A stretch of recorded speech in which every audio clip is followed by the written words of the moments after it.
We have lots and lots of examples in the history that people did it again and again, okay, but that is history. As far as I am concerned, I will be very safe and secure. And safe and secure, you can attain nothing because you have to take risk. And Swami Ranganathananda was very fond of quoting Nietzsche, who used to say, live dangerously. Unless you live dangerously, unless, you see, there comes a moment in your life when you put everything what you believe to be true at stake to experiment something new. For example, when you become monk, what do? You find that all the solutions which have been offered to you are useless. Then you seek some new solution. You go for something which have been, in the words of Robert Frost, the road less traveled. You take that road and then you see what happens. So this redefining of your life is what leads you to the final goal. Whatever goal you have fixed yourself. And in the Gita, we find as your motto also, yoga. This is the motto, right? Or am I mistaken? This is the motto, right? Yoga karmasu kaushalam. What happened? Oops. Okay. Yoga karmasu kaushalam. What does that mean? Hey, come on, this is the motto, right? Okay. See, I was not in so many words. Yoga karmasu kaushalam. I was in one institute and they also had such a motto, wonderful motto. So I asked one student, do you know the motto of this institute? Is it? He just looked at me like I had threatened him or something. Then I told, and so like that. Indian institutes or Indian organizations tend to have wonderful mottos. Even Western organizations, they have it in Latin, most of them. So yoga karmasu kaushalam. Yoga means dexterity or skill in action.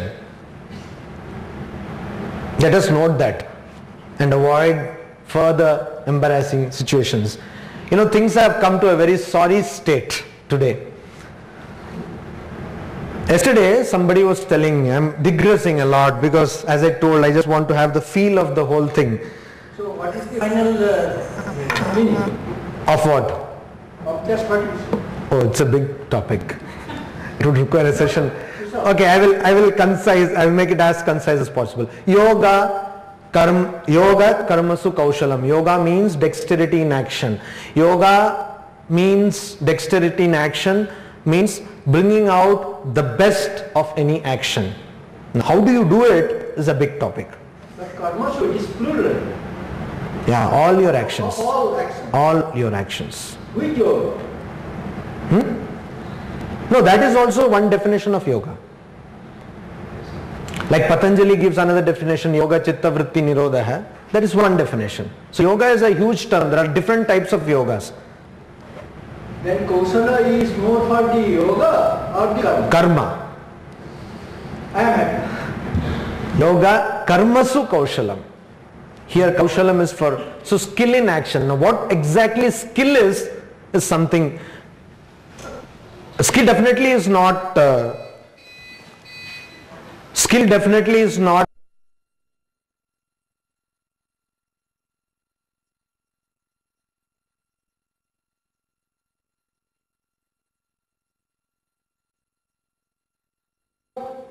have that kind of an excellent efficiency in terms of action where you don't bother about the fruits. Now most of us know that in surgery, surgeons generally do not operate their near and dear ones. Their kith and kin, their relatives, they don't operate. They don't operate because you see, surgery is a very fine thing. It's an art of the hands, of course, but it's a very fine thing. Your hands start shaking. So they don't operate. Because why do they not operate? Because they are directly connected with the result of the action. This is a classic example where you will because the question comes immediately, if I am not bothered of the result of the action, then what will be my propelling force, or what will be the inspiration to do the action itself. So that is why you do the action, because you have to do the action. And Gita gives another philosophy. It says, don't bother about the action, because whatever action you do, don't bother about the result, because whatever action you do, result anyway it will come. It will anyway, if you just take a a vessel of water and put it on your gas stove, it will boil. That will anyway happen. So don't break your heads upon that. You just... Please relieve means, suppose tomorrow on the street, I am faced with another outsider who asks me what is the meaning of this yoga karma sutra. May I say, yoga brings better performance, as you say. Yeah. Is it alright? Yeah. But what exactly better? Without understanding, can I say that? Yeah. But what exactly is better performance? If the person is going to ask, you are going to be in trouble. Then, I will say, please come next Thursday. So it's like that. Then we have Buddha's solution. What is right action? What is action? What is inaction? What is right action? What is wrong action? When should we act? When we should not act? These are all very difficult questions. In Gita there is a term used, kavayopyatra mohita. Sages are also deluded here. They do not know. So these are all very difficult questions, but then we need to understand basic principles, and if we understand those principles, we can apply them, like not being bothered about the result of actions. So, talking about digression, Yoga Karmasu Kaushalam happens to be the motto of your institute, and since, can I say, not much of, many of you could tell the meaning, or rather none of you could tell the meaning. So yesterday somebody told me, one Swami told me, do you know a student of Doon school does not know who is Lal Bahadur Shastri. Do you know? Okay, student of Doon school. Do you know Lal Bahadur Shastri? I believe all of you. I am not embarrassing you because anyway, I have acquired some confidence also because Yoga Karmasu Kaushalam, coming from there, drawing inspiration from that event. Okay, so they did not know, and probably, and perhaps it was printed in the newspaper, the Doon school students do not know who is Lal Bahadur Shastri. And he also told me that a student of a very good school studying in 9th standard came to him in his ashrama somewhere in Orissa, and then he asked, okay, do you know who is Indira Gandhi? Who was Indira Gandhi? He said, yes, she was the Prime Minister of India. Then he asked, okay, tell me who else from our family was the Prime Minister of India? Then he said, I don't know. Then he asked, okay, do you know who is Jawaharlal Nehru? Then this boy asked him, who is Jawaharlal Nehru? So that's where we are standing now. That's the state of things. Now, one point of time we used to think that Indian history is full of only Nehru, Nehru, Nehru. And now somebody is asking back who is. But probably if Swami did not know, actually, he is not very up to date. If he would have asked the student, I think, if he would have asked the student that who is the host of Kaun Banega Crorepati, definitely that student would have told. I mean, there would have been no mistake. Or if he would have asked, say, who was the hero of Swades, there would have been no mistake. Shah Rukh Khan, SRK. One Swami became enthralled, saying, I saw the name of SRK in the paper. I said, which paper? Times of India. What happened? He said, SRK rocks or something like that. Because incidentally, SRK is also an acronym used in Ramakrishna circles for Sri Ramakrishna. So this Swami, poor chap, he doesn't know. He said, cool down. It's Shah Rukh Khan, not your Sri Ramakrishna. So the mistake was with the Swami. He didn't ask the right question. We can't blame the child, poor child. So the Swami did not know what to ask. Should have asked different questions, better. I would have been there, I would have asked. Anyway, so Now we are in a very sorry state of affairs. Yoga karmasu kaushalam. Are we prepared for that kind of dexterity? Or are we aiming at only efficiency in terms of quantity or also in terms of quality control and whatnot, but not a quality where failure will be anticipated or accepted. All training we get, even all training I got in the formal education, helped me to handle success. But I got no training to handle failure. We seldom get any training to handle failure. And that is paradoxical, that is ironical, is it not? How do you expect a life to come with only successes? I mean, then everybody would have to get the same grade. How does that happen? So our tradition gives us something, some equipment, some knowledge, some know-how to handle both success and failure. And also it says, do not be bothered by failures, because these are all passing phases. You do not succeed, you do not fail. So if you put like this, at last I have a success in attaining a failure. Yeah. I mean, you can easily paraphrase that way. It's very eloquently put. But to attain that kind of wisdom, believe me, it's very tough. You can write wonderful, but we do that every day. Talk also wonderful, but suppose somebody is going to come and slap me. I know nobody will. I mean, I have somebody to bank upon, but if that happens, in that eventuality, will I get angry or not? I'm not able to tell now. You will become Jesus. Huh? You will become Jesus. Not by that one event. Probably, oh, I'll show another. No. I'm not able to anticipate even one slap. You're coming for the second. So, this is how. So, we have so much of know-how within us without any intellectual property right, and we are not using it. We are not understanding it. And somebody says that, why do you get angry? Because I want to get angry. Can you believe that? I get angry because I want to get angry. Why do I suffer? Because I want to suffer. Why do you feel pain? Because I want to feel pain. You already put me in a category loosely termed insane, but now I think you are certain of that.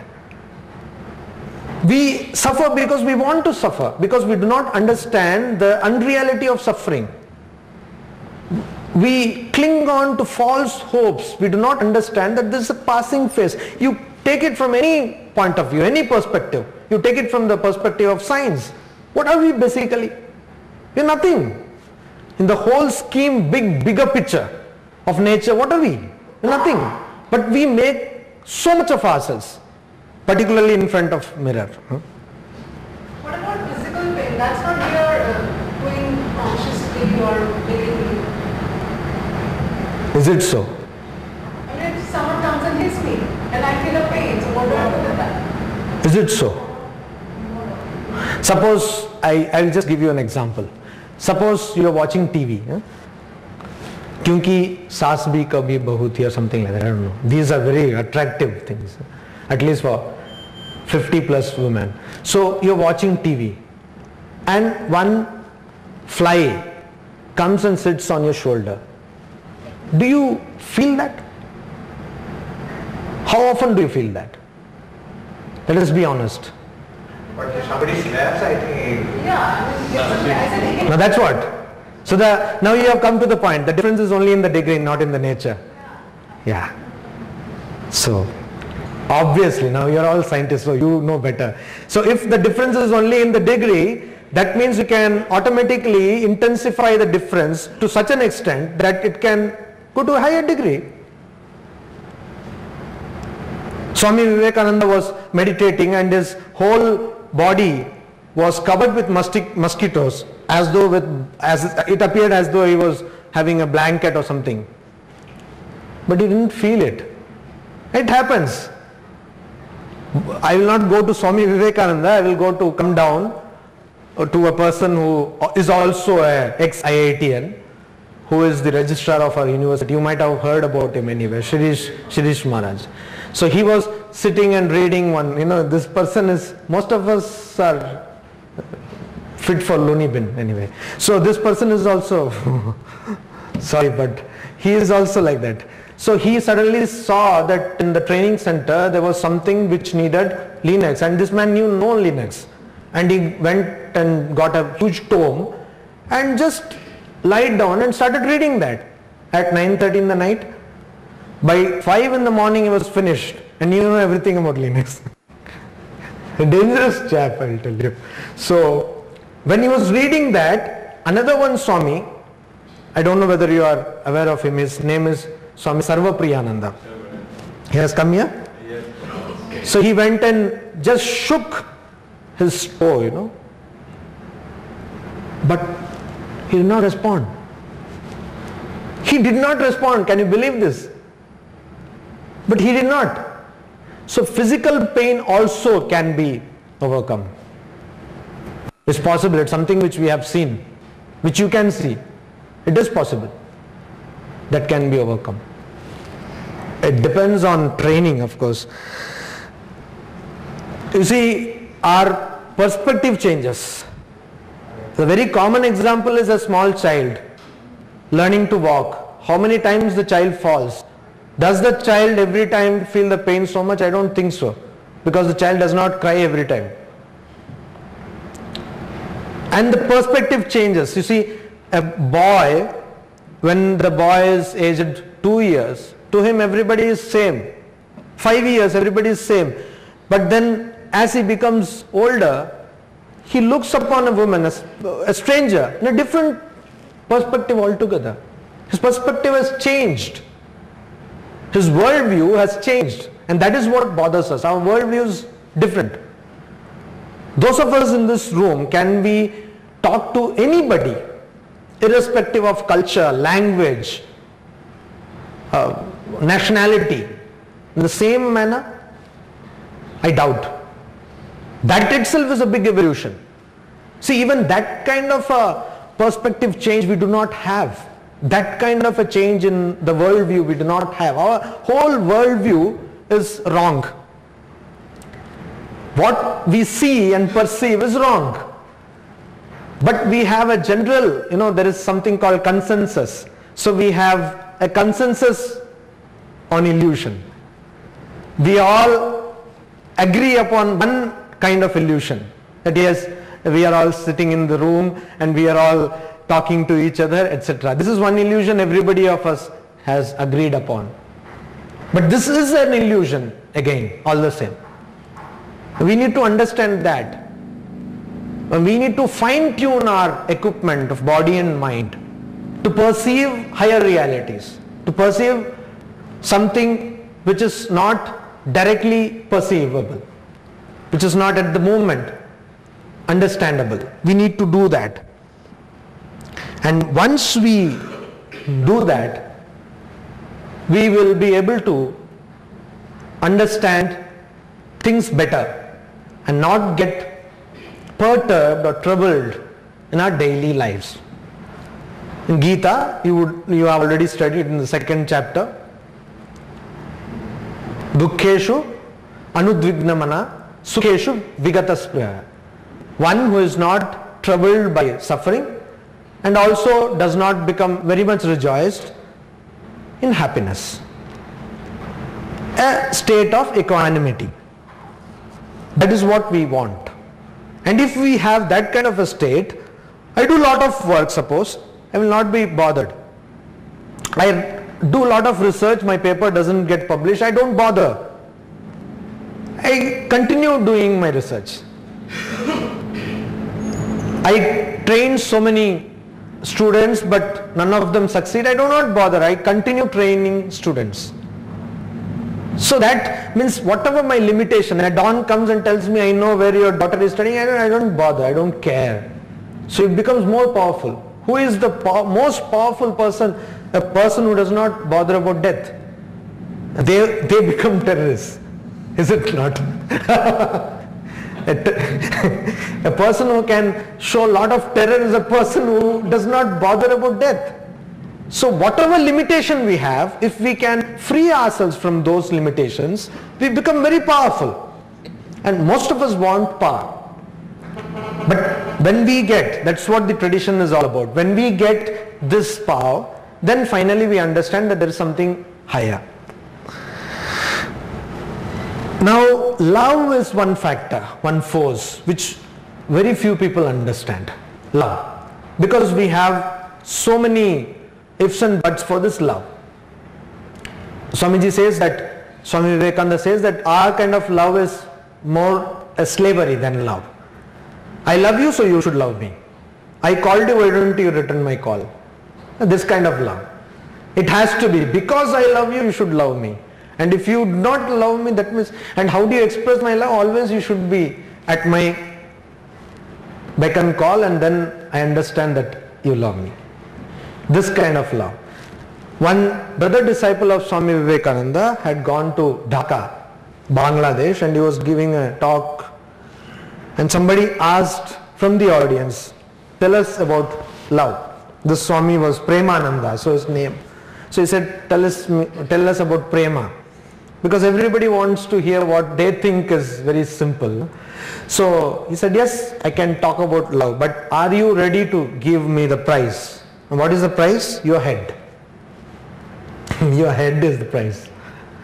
If you can sacrifice the love of mother, or at least as it should be, because from what I understand nowadays some mothers have different kind of love. So love of mother within quotation marks, the mother, that kind of love we should have. And if we have love towards the work we do, we get concentration automatically. You don't need to have separate concentration when you watch what Kuch Kuch Hota Hai or whatever. So the concentration comes, probably it arrives even before you have. So you need love to have concentration, to get things done properly, to have sacrifice. It's something like, and you will enjoy it. How? Somebody, Mr. X, leaves his office and goes to his house, and on his way finds a mall, pantaloons, and he enters into the shop and simply like that purchases something for his son. And he goes and is very happy that he has bought something for the son. And son also is happy because he did not expect it. So this love, unconditional love, change the situation. When father goes to office, the son says, get me something from pantaloons.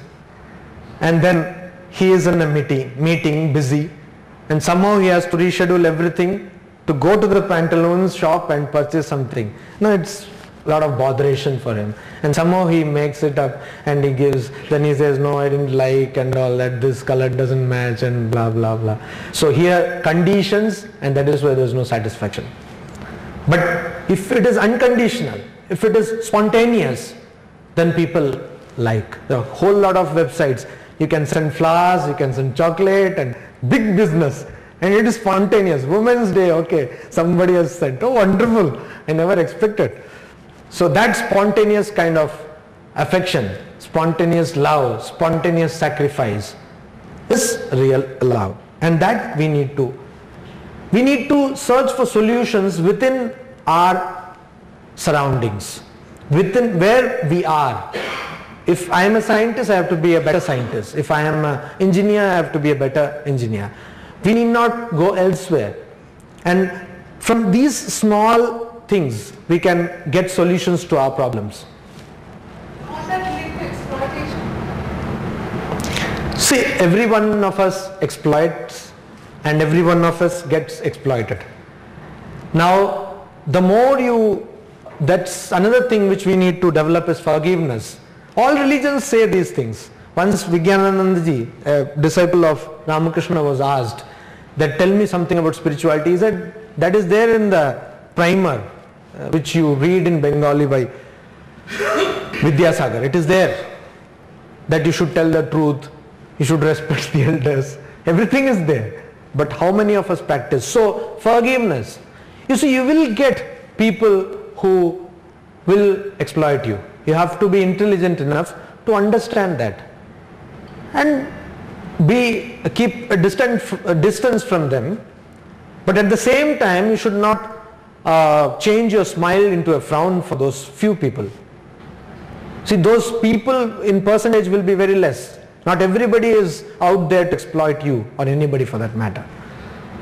And we should forgive them. We should pray for them. We should expect better things to happen in their lives too. All good to talk about, but practice, it takes time and effort.